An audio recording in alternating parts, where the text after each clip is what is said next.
నమస్కారం గురుగారు. శ్రీమాత్రే నమః. శ్రీ గురుభ్యో నమః. గురుగారు, మనకు శ్రావణ మాసం, కార్తీక మాసం తీసుకుంటే ఆ నెలంతా కూడా మనం ఒక పండగ వాతావరణమే ఉంటుంది. ప్రత్యేకంగా ప్రతి తిథి, ప్రతి నిత్యము కూడా ఏదో ఒక పూజలు, ఏదో ఒక భగవంతుని ఆరాధిస్తూనే ఉంటాం. మరి ప్రత్యేకంగా శ్రావణ మాసంలో శనివారం రోజు ఎక్కువగా మనం ఏ దైవాన్ని ఆరాధించాల్సి ఉంటుంది? ముఖ్యంగా శ్రావణ శనివారానికి ఎటువంటి విశిష్టత ఉంది గురుగారు, తెలియజేయండి. శుభం భూయాదమ్మ. కలవు వెంకట నాయక అంటూ ఉంటాం. కలియుగంలో వెంకటేశ్వర స్వామి వారు మనకి ప్రత్యక్ష దైవం అని చెప్పి చెబుతూ ఉంటాం కదా. అవును గురుగారు. వెంకటేశ్వర స్వామి వారి జన్మ నక్షత్రం ఏమిటి అంటే శ్రవణ నక్షత్రం. ఆయన పుట్టింది శ్రవణ నక్షత్రంలో అని జననం. శ్రావణ మాసంలో పౌర్ణమి రోజున వచ్చేటువంటి నక్షత్రం శ్రవణ నక్షత్రం కాబట్టి శ్రావణ మాసం అని చెప్పి పిలుస్తూ ఉంటాం మాసాన్ని. ఆయన మాసం ఆ పౌర్ణమి రోజున ఎక్కడైతే ప్రతిబింబిస్తూ ఉంటుందో ఆ మాసాన్ని మొత్తానికి ఆ నక్షత్ర ప్రభావం తప్పనిసరిగా ఉంటుంది. అంతకుముందు కూడా మనం చెప్పుకున్నాం, 12 మాసాలకు 12 నక్షత్రాలు వస్తే ఆ నక్షత్ర ప్రభావం మాసమంతా కూడా ఉంటుంది కాబట్టి ఆ మాసానికి ఆ పేరు ఉంటుంది.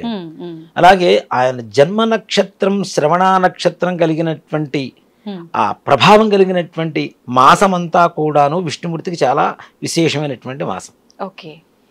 అలాగే శ్రావణ శనివారం, శనివారం అంటేనే వెంకటేశ్వర స్వామి వారు. అలాంటిది శ్రవణ నక్షత్రం శనివారం కలిసి వచ్చిన రోజున కానీ ఇప్పుడు కూడా చూడండి, మనకి ప్రతి శ్రవణ నక్షత్రానికి కూడాను వెంకటేశ్వర స్వామి వారికి చాలా విశేషమైనటువంటి పూజలు చేస్తుంటారు. ఎక్కడ వెంకటేశ్వర స్వామి వారి దేవాలయం తీసుకున్నా తిరుపతితో సమానంగా మొత్తం. అలాగే ప్రతి ఈ శ్రావణ మాసంలో వచ్చేటువంటి శనివారం ఏదైతే ఉంటుందో వెంకటేశ్వర స్వామి వారికి చాలా ప్రీతికరమైనటువంటి రోజులుగా చెప్పుకోవచ్చు. 7 శనివారాల వ్రతం అని ఒక వ్రతం ఉంటుంది వెంకటేశ్వర స్వామి వారికి. 7 కొండలు కదా, 7 శనివారాల వ్రతం అనేటువంటిది ఒక విశేషమైనటువంటి వ్రతం.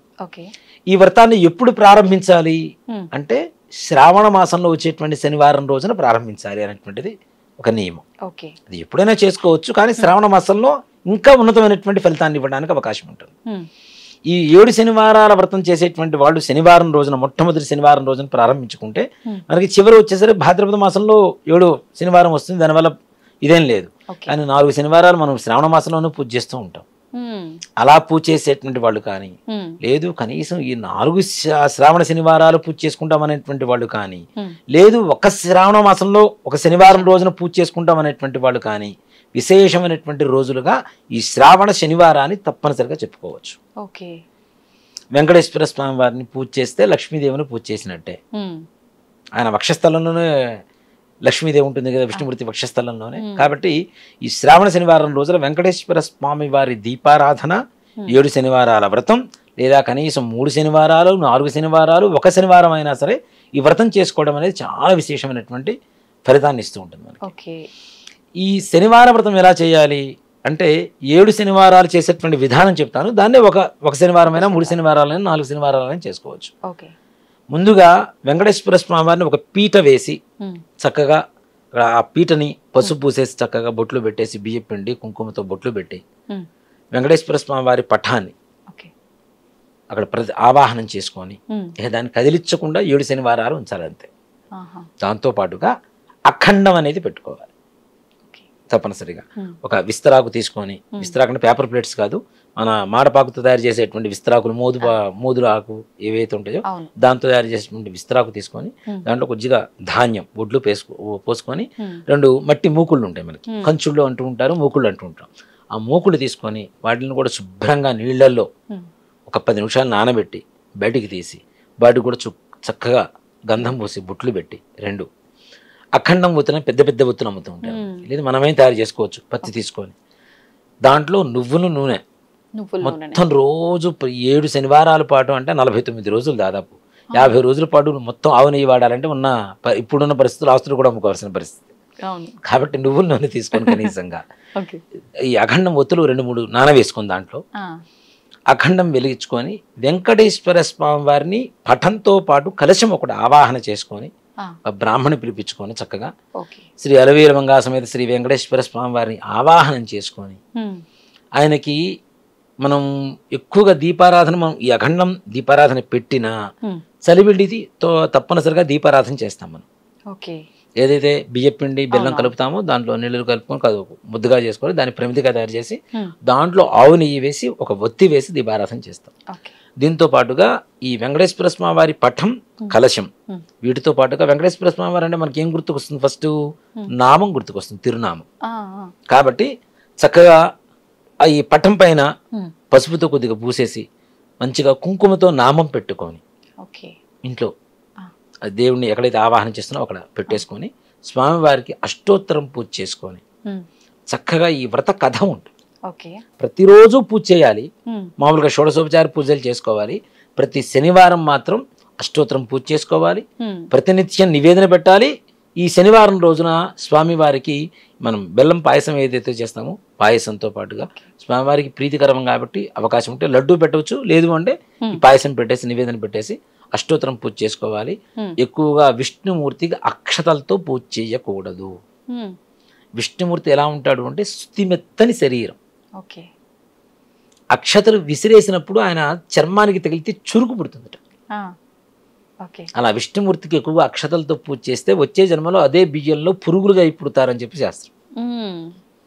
కాబట్టి విష్ణుమూర్తికి తులసీ దళాలు స్థితిమెత్తగా ఉంటాయి కదా, తులసీ దళాలతో పూజ చేసుకోవడం, అవకాశం ఉంటే పుష్పాలతో పూజ చేసుకోవడం ప్రతి నిత్యం కూడా.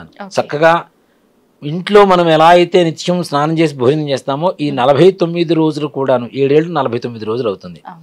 ఈ 49 రోజులు కూడా చక్కగా ప్రతిరోజు స్వామివారికి పూజ చేసుకోవడం, శనివారం రోజున ఈ చలివడి దీపం పెట్టడం, పాయసం నివేదన పెట్టడం, పానకం వడపప్పు నివేదన పెట్టడం, ఈ వ్రత కథ చదువుకోవడం. అలా 7 శనివారాలు పూర్తి చేసుకొని 7వ శనివారం రోజున అవకాశం ఉంటే వెంకటేశ్వర స్వామి వారికి కానీ విష్ణుమూర్తికి కానీ కళ్యాణం చేయడం అనేది ఆనవాయితీ. అవకాశం లేదు, మేమంతా ఖర్చు పెట్టుకోలేము, కనీసం స్వామివారికి సహస్రనామార్చన, విష్ణు సహస్రనామం ఉంటుంది. వెంకటేశ్వర స్వామి వారి సహస్రనామార్చన చదవాలంటే దాదాపు ఒక రోజు పడుతుంది. అంత కఠినమైనటువంటి అక్షరాలు ఉంటాయి, పదాలు ఉంటాయి. అష్టోత్తరం కూడా చాలా కఠినమైనటువంటి పదాలే.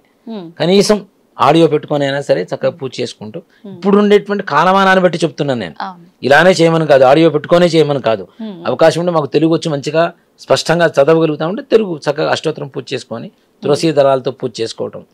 రోజు ఏవైతే పూజ చేశామో ఆ పుష్పాలని మరుసటి రోజు పొద్దున్నే తీసుకున్న తర్వాత వడబడవు. ఎట్లాగూ శ్రావణ మాసంలో మనకి వర్షాకాలం ఉంటుంది కాబట్టి పుష్పాలు తొందరగా వాడిపోయేటువంటి పరిస్థితులు ఉండవు.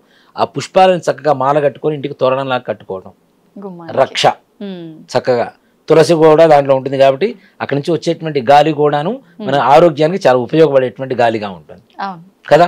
కాబట్టి స్వామివారికి పూజ చేసి తోరణం కట్టుకుంటూ నిత్యం కూడాను ఇంట్లో 49 రోజులు కూడాను ఒక పవిత్రమైనటువంటి దీక్షతో వెంకటేశ్వర స్వామి వారికి పూజ చేస్తే వెంకటేశ్వర స్వామి వారు లక్ష్మీదేవి సహితంగా భూ శ్రీదేవి సమేతంగా మీ ఇంట్లో తిష్ట వేసుకొని కూర్చుంటాడని చెప్పడంలో ఏమాత్రం కూడా సంశయం లేదు. అంత విశేషమైనటువంటి మాసం, వారం, నక్షత్రం కూడా పౌర్ణానికి వస్తుంది, శ్రవణ నక్షత్రం.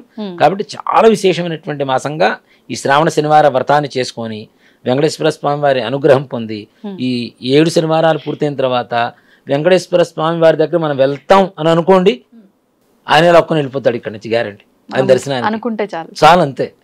ఆయన అనుగ్రహం ఒకసారి కలిగిందంటే చూడండి, మీకు తిరుపతిలో రోజు మొత్తం మీద స్వామి వారి మీద నుంచి ఒక పుష్పం జారువాలి కింద పడుతూ ఉంటుంది ప్రతిరోజు కూడా. అది ఏ భక్తుడు వచ్చినప్పుడు పడుతుందని ఎవ్వరని చెప్పాలి. భగవంతుడు దృష్టి మన మీద పడింది, వాడి జాతకం ఆ రోజు నుంచి మహర్జాతకం మారిపోతుంది. అది ఎవరు వచ్చినప్పుడు అనేది ఎవ్వరు చెప్పలేరు. కట్టిక పేదవాడు కావచ్చు, రేపో మాపో చనిపోయేటువంటి అనారోగ్య పరిస్థితులు ఉండేటువంటి వాడు కావచ్చు, ఏవైనా సరే వారి జాతకం అప్పటి వరకు ఉండేటువంటి కష్టాల నుంచి మొత్తం పరిపూర్ణంగా మారిపోయి వాడి జీవితం ఆ వెంకటేశ్వర స్వామి వారి దేవాలయంలో బ్రహ్మ ముట్టించినటువంటి ఒక దీపం ఉంటుందని చెబుతుంటాం కదా, అలాంటి దీపంలాగా ప్రజ్వలించిపోతూ ఉంటుంది వాడి జీవితం ఆ రోజు నుంచి. ఆయన అనుగ్రహం అంత విశేషంగా ఉంటుంది. మనం చూడండి, తిరుపతి దాకా వెళ్ళి దర్శనం చేసుకోకుండా వచ్చిన వాళ్ళు చాలా మంది ఉంటారు. తిరుపతి వెళ్ళడానికి ప్రయత్నం చేసి విఫలమయ్యేటువంటి వాళ్ళు చాలా మంది ఉంటారు. అక్కడ మనకి డబ్బులు ఉందా లేదా తీసి పక్కన పెడితే కొంతమందికి స్వామి వారికి పిలిపించుకుంటాడు ఆయన. మనం ఇంత 7 శనివారాలు ఆయన్నే నమ్ముకొని గోవిందనామం చేసుకుంటూ ఆయన్నే మన ఇంట్లో ఒక వ్యక్తి, ఒక శక్తి తిరుగుతున్నాడు వెంకటేశ్వర స్వామి వారిని చెప్పి భావించిన తర్వాత మనల్ని అక్కడికి తీసుకొని వెళ్ళాలి, ఆయన ఇక్కడికి రావాలి. రెండింటిలో ఏదో జరగాలి తప్పనిసరిగా. కాబట్టి ఇలా చేయడం అనేది శ్రావణ శనివారాలు వెంకటేశ్వర స్వామి వారికి పూజ చేయడం అనేది చాలా విశేషమైనటువంటి సంకల్ప సిద్ధిని ఇస్తుంది తప్పనిసరిగా. ఇప్పుడు 7 వారాలు చేస్తున్నాం అనగానే ఆడవాళ్ళలో ముఖ్యంగా పూజలు అనగానే చాలా రకాల డౌట్లు. ఈ 7 వారాలు నియమాలు పాటించాల్సి ఉంటుందా? ఎటువంటి నియమాలు పాటించాలి? నిజంగా చెప్పాలి అంటే 49 రోజులు నియమంగా ఉంటే ఉత్తమం.